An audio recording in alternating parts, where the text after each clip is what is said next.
nossa, a nossa vida é uma rotina tão alucinada, que dificilmente a gente acorda e durante o dia ou na hora que levanta lembra de Deus. Ou eu estou enganado?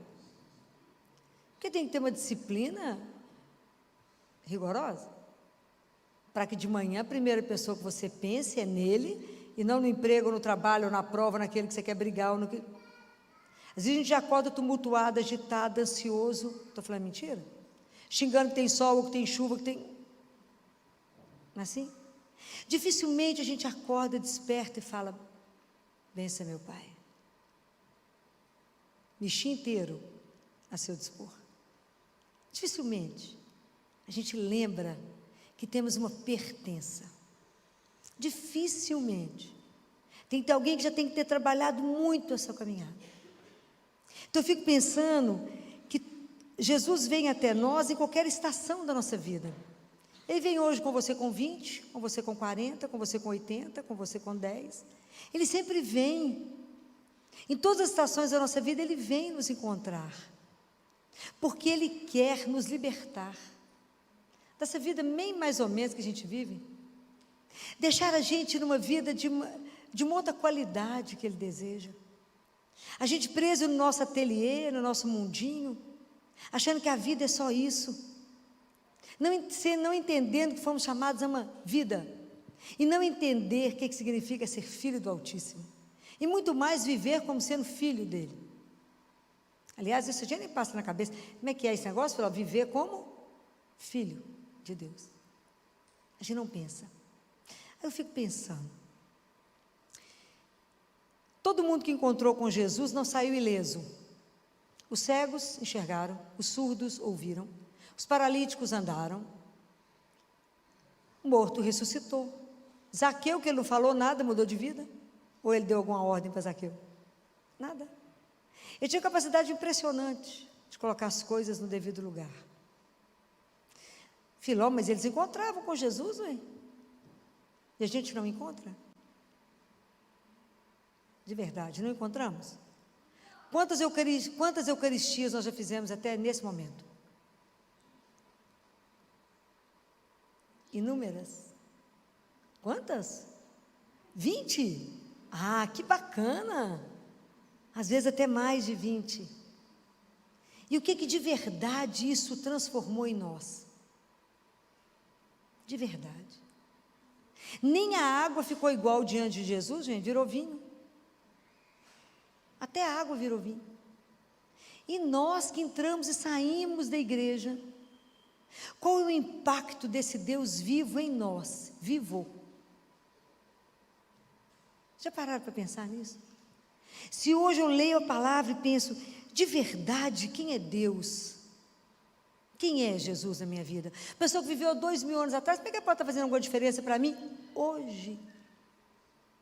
Sabe o que é interessante? A nossa vida espiritual, à medida que a gente vai lendo as coisas da palavra, a gente acha que já sabe tudo, já escutou tudo. Esse trecho eu já escutei, já sei até a resposta. Mas a gente não percebeu o impacto dele em nós, ou nem deixamos que ele tivesse um impacto em nós.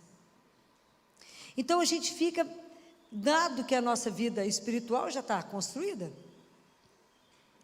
e na verdade a gente precisa aprofundar na nossa vida espiritual. A gente precisa amadurecer na nossa fé. A gente precisa de verdade entender que Ele é o Senhor, e Senhor é Senhor. Viver com Ele como centro da nossa vida, e não à margem como Ele está. Então a gente não vive assim. Então olha como é que a gente é interessante a nossa vida. De repente a gente está trabalhando, vocês estão lá no ritmo de vocês, ou no meu ritmo alucinado, vocês também. Vocês estão chefiando, governando, mandando acontecer, na diretora, supervisora, gerente. E de repente você levanta na preguiça, fala, ai gente, que tédio. Reunião de novo, aguentar aquele povo de novo. E as pessoas olham para você e falam, o que você tem? Você fala, nada. Você está triste? Não. Mas o que você tem? Nada. Nada, é como se fosse um amolecimento interior. A gente chama isso de assídia. É como se fosse uma preguiça. É aquela quando você não tem motivação, quando as coisas não te interessam, perde a alegria, perde o entusiasmo, vai vivendo por viver. entusiasmo zero, sonho zero. Ah, é assim, vou levando. Desde quando Deus nos ensinou a ser assim? Trabalhamos sem nenhum entusiasmo, sem nenhuma alegria, sem nada, entramos e saímos dos lugares que estamos igualzinho. Você não deixou nenhuma marca legal em alguém, as pessoas não te viram e falaram, nossa, essa pessoa me contagiou. De onde que é essa alegria sua? Por que você está assim tão animada? Por que você tem essa preocupação em fazer o melhor? Por que a gente tem a preocupação de tudo que a gente faz fazer o melhor? O que o povo falava de Jesus? Esse homem faz tudo. Esse homem faz tudo o quê? Conta para mim. Direito? Isso mesmo. É porque esse homem faz tudo muito bem. Isso mesmo. Você está ensinando essa turma aqui. Esse homem faz tudo muito bem. Tudo que ele fazia era perfeito. Ele fazia bem todas as coisas. Será que o nosso trabalho também é feito assim? Porque o que nos motiva? Nós tínhamos que fazer a coisa para quem? Para Ele. Por Ele e para Ele. Mas como a gente deixa Deus à margem da nossa vida, Ele está longe de ser o centro, a gente não percebe, sabe por quê? Porque quando a gente tem sede física, é fácil perceber. Você está com a boca seca, uns têm dor de cabeça, você fala, não tomei água. Você vai lá e toma água, fala, nó, que sede que eu estava. A sede espiritual, ela é dificílima de perceber. A gente não percebe que está com sede de Deus. Como diz o Salmo, a minha alma tem sede de Deus, do Deus vivo. A minha carne deseja Deus. E nós já desaprendemos de desejar Deus. Então a gente vive sem desejo. Se essa vontade de verdade de conviver com Ele, hoje, vivo, de ver a experiência com Deus que eu chamo, Ele fala, oi, estou aqui. De dividir a sua vida com Ele, de entender que a vida espiritual não é um chapéu que está plainando em cima da cabeça de ninguém. Ela tem que estar aterrado na sua vida, na sua existência hoje. Entender que não somos feitos só de matéria. Entender que Ele nos convidou para uma vida que não vai encerrar quando eu fechar os olhos. Que uma hora eu vou estar diante de Deus e eu não me preparo para essa hora. Eu vou estar diante dele. E diz a palavra que a gente tem que estar de pé diante dele. Então, quando é que eu vou poder responder como Pedro? Tu és o Cristo. Aquele que veio me transformar, aquele que veio me buscar. Aquele que veio dar um sentido à minha vida, aquele que veio me dar uma razão para quem eu me levanto. Aquele que veio me dar motivação quando eu saio da cama e falo, é por ti. É para ti, Senhor. Que eu me levanto com essa disposição de somente de vos amar e vos servir. Que cada pessoa que eu encontrar hoje tem que sair melhor do que encontrou comigo. Porque a dívida que nós temos uns com os outros é do amor. E ninguém pode sair pior depois que encontrou conosco. Vai ter que sair melhor. Por quê? Porque é meu dever de cristão, porque foi isso que o Senhor me ensinou. E porque essa é uma forma de te amar, de revelar que o Senhor é o Deus vivo da minha vida. O que o Senhor seja sempre essa fonte de alegria, independente da situação que eu estou vivendo. Por quê? Porque eu sei que eu não estou sozinha. Porque eu sei que a vida é muito mais do que a gente possa ousar pensar. Que o que o Senhor está reservado para cada um de nós é muito mais. Que o Senhor veio nos tirar dessa vida de egoísmo, de fechado em nós mesmos, veio nos abrir para uma outra realidade tão maior. Veio nos libertar do mal, veio nos libertar, nos tirar do reino do pecado, de treva, para o reino da luz. Veio nos dar uma outra história, veio transformar todas as coisas. Mas como que é difícil pensar nisso durante o dia, não é? A gente não pensa. Então isso, a nossa vida vai sendo levada no mais ou menos. O quanto é difícil de verdade viver e ter esse desejo de Deus. Como é difícil reconhecer. Até que alguém percebe que a sua vida está parecendo água de chuchu, né? Rala assim, sem vontade de nada, sem um desejo, sem uma alegria. Nem um dia repete, nem um dia igual, mesmo que você faça o mesmo caminho, mesmo que você vá para o mesmo lugar, comece a prestar atenção, fala, o que é hoje que Ele vai colocar no meu caminho?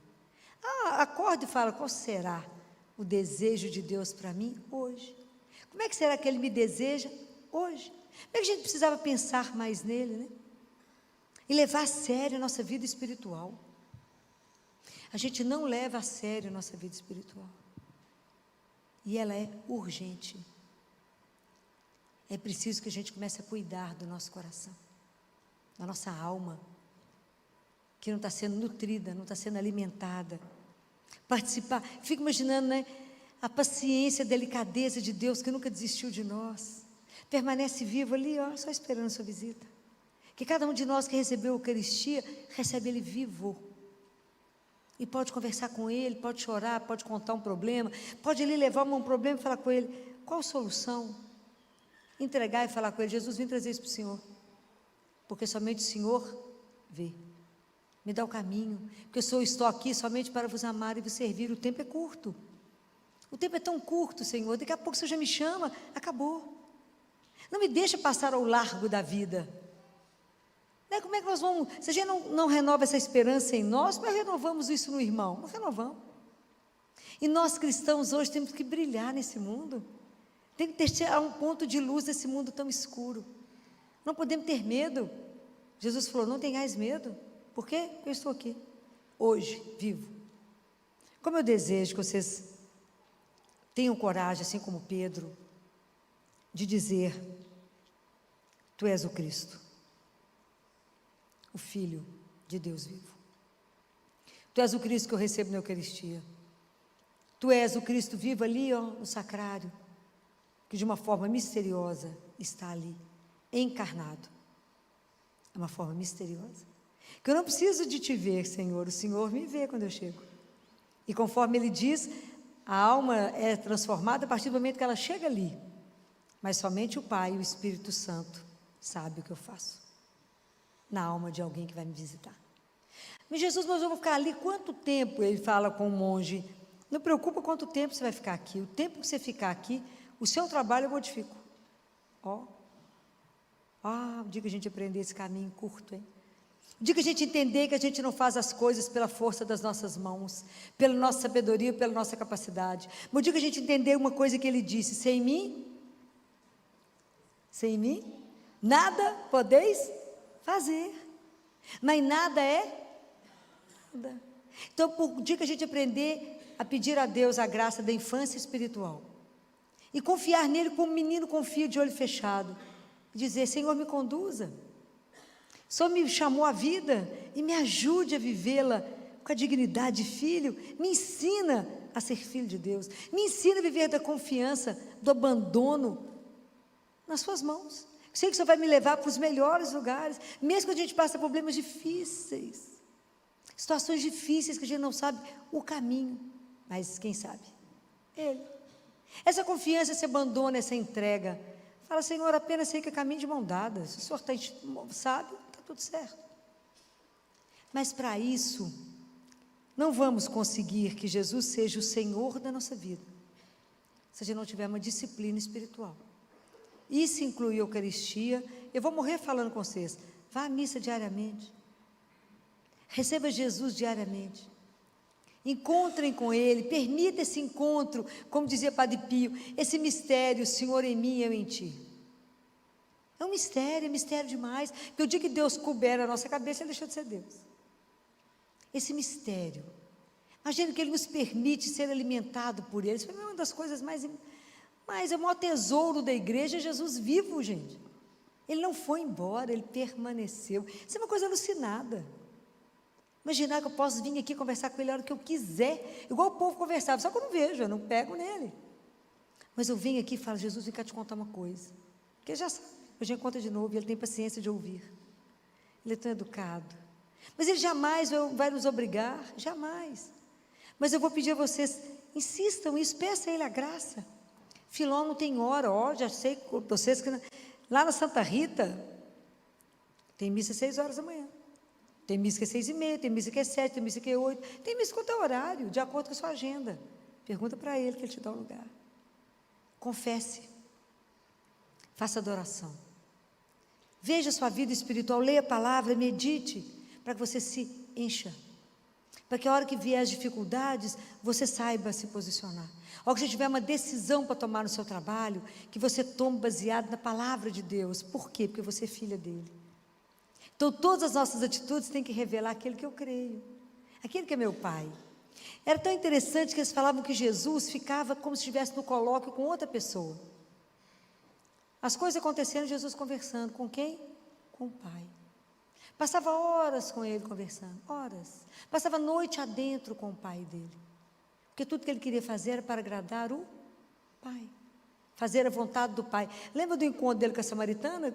Os discípulos tinham ido buscar comida na cidade. Quando chegaram, falaram com ele assim: Senhor, come alguma coisa? Ele falou: o meu alimento é fazer a vontade daquele que me enviou. O nosso alimento é esse? Não, está longe. A gente come 5 vezes por dia, 6 vezes ao dia, ainda tem fome. Mas é porque a fome que nós temos, que ainda não foi saciada, é a fome dessa relação tão íntima com Deus. E Jesus quer essa intimidade com cada um. Ele quer ser de verdade o Deus vivo, hoje. Quem é que faz esse movimento dentro de nós? É o Espírito Santo. Ele que nos coloca de pé, Ele que nos dá essa alegria, nos dá essa esperança, Ele que nos reanima, Ele que revive tudo de Jesus em nós, Ele que faz com que essa palavra vire vida para nós, é o Espírito Santo. E Jesus fala assim: chame várias vezes o Espírito Santo durante o dia, chame através do coração da minha mãe. Que quem sou eu para falar vinde Espírito Santo? Foi igual, mas eu falo vinde por meio do coração da sua amada esposa.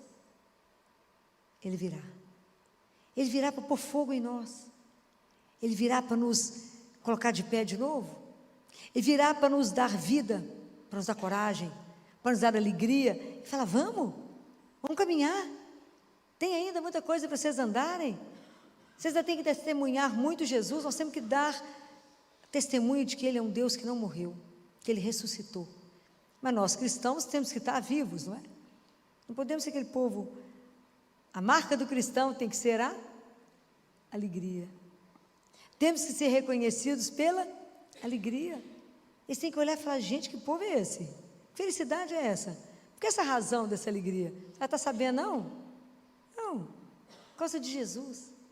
Não está enxergando direito uma situação, fala que Jesus está precisando do colírio. O colírio que está descrito lá em Apocalipse, qual é? Qual que é o colírio que abre os nossos olhos? Para ver. O colírio tem um nome, está escrito. O colírio é Jesus. Só Ele abre os nossos olhos. Como eu desejo que vocês tenham essa relação tão íntima com Deus, que Ele seja o único amigo de vocês, aquele que nunca vai te abandonar, aquele que nunca vai te deixar na mão, aquele que nunca vai faltar, nunca, sempre estará à sua espera, sempre vai te esperar, sempre vai enxugar as suas lágrimas, sempre vai te dar uma solução, sempre vai te colocar no caminho de volta, que a gente volta para Ele todo dia igual filho pródigo, erra, peca, volta, Ele está esperando, não é assim? Mas que a gente volte, fala: Senhor, errei, e fala: que bom que você voltou.